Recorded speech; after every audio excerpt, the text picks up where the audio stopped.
Policai mane apsilenkė ant 70. Aš miesto ribose Alytui važiuoju. Kas čia dabar per tvarka? Jeigu skuba, tai įsijunkit švyturėlius, nu. Gerai, tvarkoj. Nu ką, sėdžiu be darbo kol kas. Reisų neturiu. Mikriukas mano yra remontuojamas. Dėl to ir yra toks rankinis, sakykim, stabdis. Bet tikiuosi, kad šį savaitgalį tikrai pajudėsiu. O dabar važiuoju į Suvalkiją. Važiuoju į Suvalkijos lygumas. Važiuoju aplankyti sesers visų pirma, savo vyriausios, brangiausios ir senų pažįstamų. Tuos, kuriuos, kaip sakant, visada minim geru žodžiu. Tai va, gero mums kelio. Čia va labai fainas pavadinimas. Mergalaukis. Mergų laukas. Reikia sustoti ir riktelt gal, išeis kokią mergaičiukė. O čia privažiavom Simno miestelį. Simnas.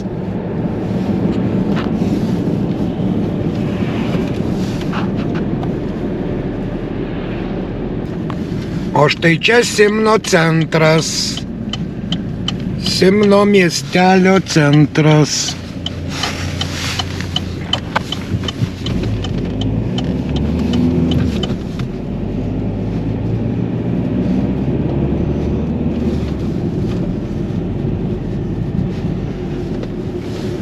Bažnytėlė.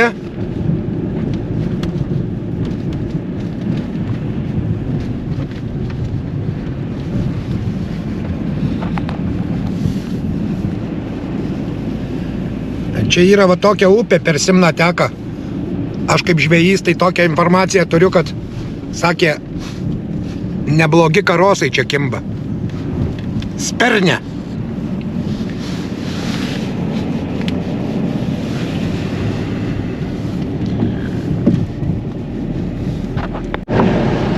O čia jau Krosna. Krosnos miestelis. Bet čia jau Lazdijų rajonas. Čia tikriausiai traktorių ir padargų nuoma. Autoservisas ten kažką rašo. Bet čia technikos yra.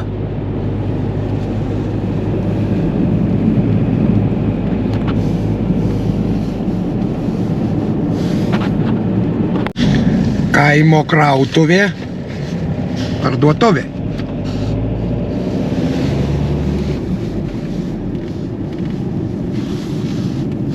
Degalinė. O štai čia ant šio žiedo įsiskiria keliai čia dešiniau į Marijampolę, o mes važiuojam ant Kalvarijos. Va, mum 21 kilometras iki Kalvarijos. Nu, Kalvarija tai jau daugmaž Lietuvoj iš esmės daugam yra žinoma galbūt, nes vis viena ten yra muitinė, pasienys su Lenkija, tai daug kas važiuoja į tą pusę ir į Europą važiuoja daug kas į tą pusę ir apsipirkt, daug kas važiuoja į Lenkiją per Kalvariją, aišku, kas gyvena šioj pusėj. Pavyzdžiui, aš važiuočiau per Lazdijus, kadangi man arčiau. Tai va, visi renkasi sau patogesnį variantą. Čia vat nusukimas į Šeštokus, į Rudaminą tuo keliuku. O ten už Rudaminos ir Lazdijai. Čia viskas vietoj, kaip užburtas ratas.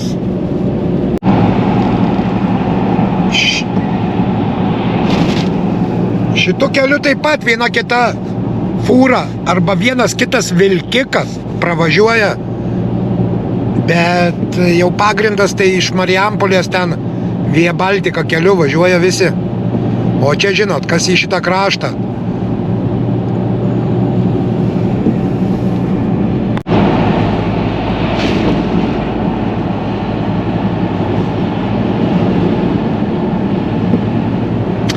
Kalvarijos savivaldybė. O tu pašvilpau kiberniokė ant Suvalkijos lygumų. Na štai mes ir atvykome.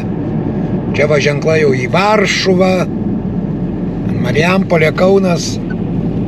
O čia mes esam Kalvarijoje. Senukai. Šiaip man tai iki skausmo yra Kalvarija pažįstama, kadangi čia nemažai laiko yra pragyventa. Bet prie manęs daug ko nebuvo, dabar labai Kalvarija pasikeitusi. Ta prasme į gerą pusę, įsistačius, atsinaujinus. Važiuojam į centrą.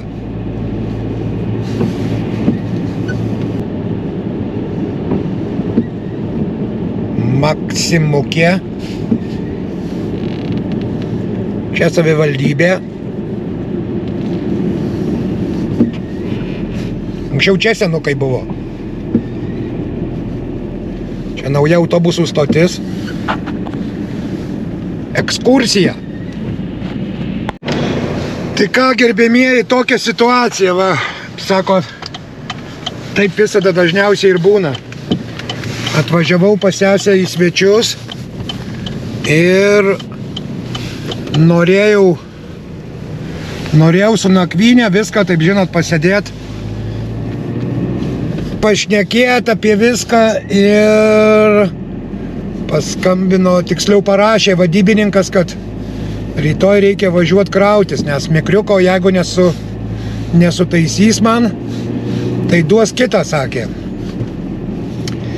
Bet yra pasikrovimas būtinai rytoj, o pristatymas pirmadienį. Tai reikalas tas, kad aš rytoj ketvirtadienis. Tai aš rytoj pasikraunu, o išvažiuot galiu šeštadienį naktį. Nu tai vienu žodžiu susigadino man pasisvečiavimo tik tai reikalai. Man susigadino, nes nu tikrai čia, aišku, galima būtų gal ir atvažiuoti dar kartą, rytoj pasikrovus ar ką, bet yra ir kiti reikalai, tai ne taip jau važinėt neišeina. Vienu žodžiu, situacija yra tokia, kokia jinai yra. Dabar važiuojam į Alytų, o rytoj važiuosim krautis. Ir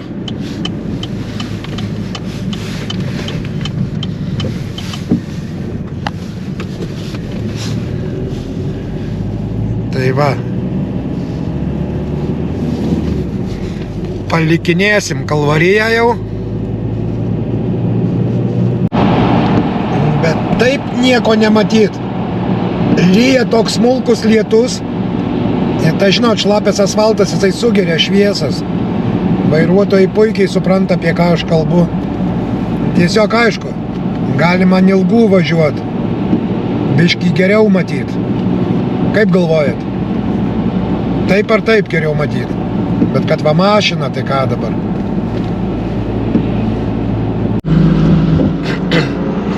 Nu, pasiėmiau mašiną darbinę iš servizo, bet labai norėsiu su jum pasidalinti vienu reikalu.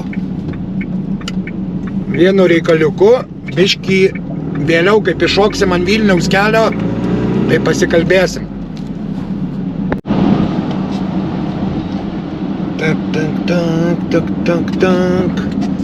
Ką mum, Jiezno Kauno kryptukė.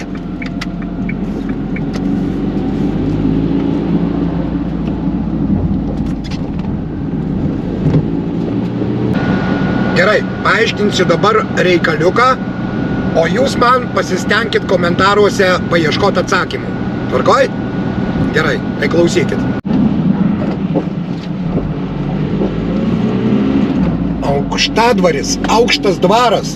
Čia tas pats, kas Mergalaukis, mergų laukas. Tai tvarkoj tada. Dėmesio meistrai.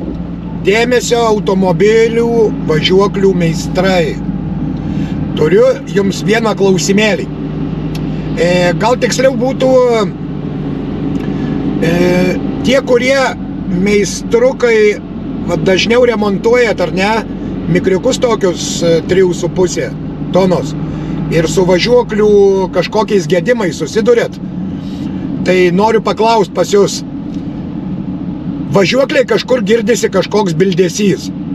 Kažkoks bildesys ir esmė yra tame, kad 3 servizai žiūrėjo ir nieko nerado. Įsivaizduokit. Va ir dabar važiuoju per šitus gulinčius policininkus ir girdisi, kaip brakštelna kažkas taip. Ar per duobę stipriau, ar pradedi važiuoti kažkaip tai susukęs vairą. Braškesiai viską, žinokit, įžiūrėjo. Viską. Ir kalonėlės vairo, ir amortikus, ir atraminius. Vienu žodžiu, viskas nuosekliai įvairių meistrų įžiūrėta, nerado. Nieko nerado. Kaip yra tas garsas, taip ir yra. Klausimas. Kas galėtų būti? Iš kur galėtų lyst tas garsas važiuokliai? Atrodytų taip, kad vieną kartą tai vairuotojo pusėje po kojomis, žinot. Tai keleivio pusėje. Vienu žodžiu, taip, kaip ir šokinėtų tas garsas į vieną, į kitą pusę. Bet labai įdomu. Taigi, toks klausimėlis. Jeigu iš meistrukų remontuodami kažkas, yra tas garsas, nežinau ar girdisi, bet yra. Tai vienu žodžiu, jeigu kažkas susidūrėt su kažkuo, tai parašykit kokį komentarą, gerai? Nes labai būtų, įdomu sužinoti tiesiog versijos tokios. Kaip kas galvojat, gal kažkam teko kažką remontuoti panašaus, gal atradot kokį gedimą. Va, tai lauksiu jūsų labai atsakymų ir komentarų, okei? Kur esam Trakai. Trakų pily dega laužai, liepsnoja. Autobusų stotukė.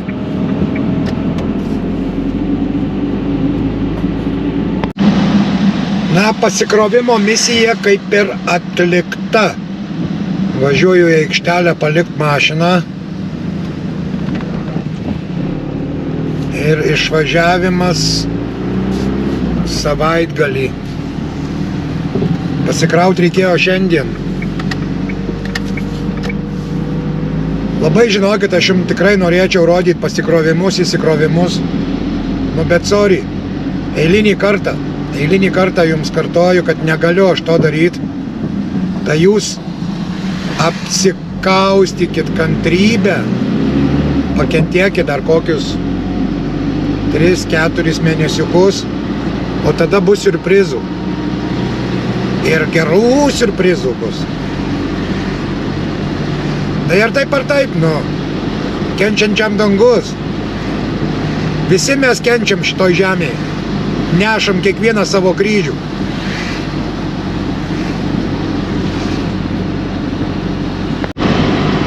Šito žieduko, kur vėliava, va čia, tai anksčiau pas mus nebuvo. Čia išvis reformavo šitą gatvę Santaikos.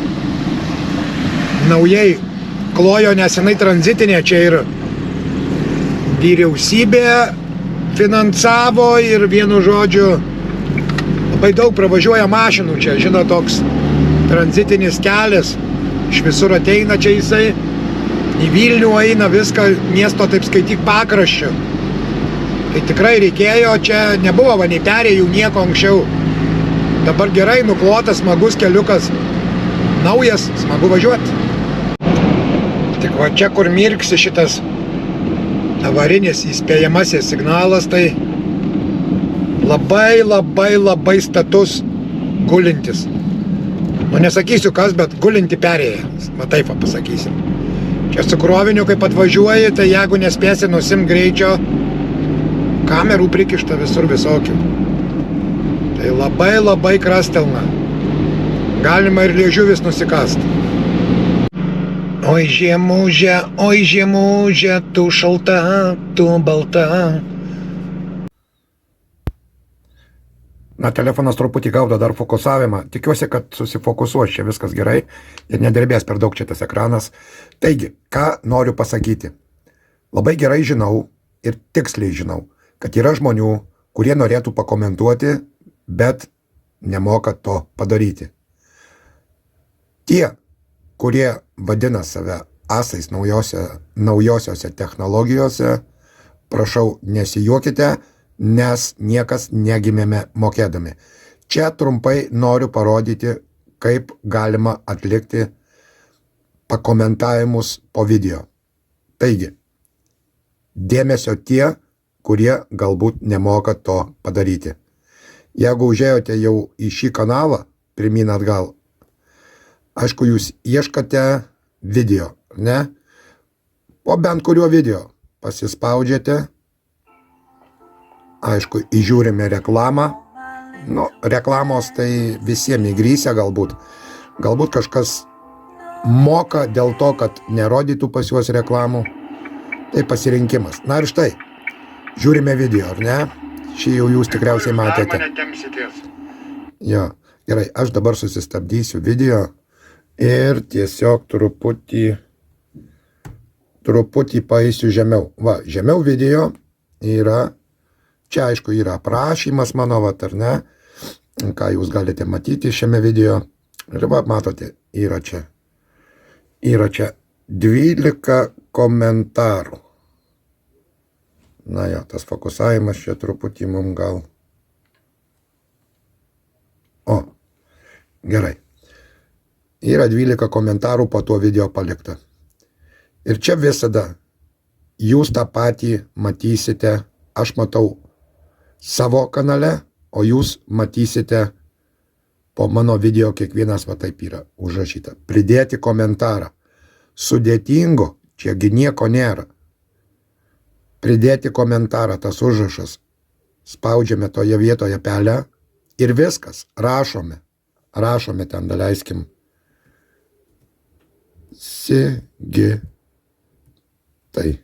Sigitai. Nu, aš dedu kablelį. Nu, daleiskim. Puikus video. Parašėme, ar ne? Norite ten dėkite skrybos ženklus, norit nedėkit. Viskas. Čia yra toliau komentuoti. Spaudžiame su pele ant komentuoti. Viskas. Štai, matote apačioje.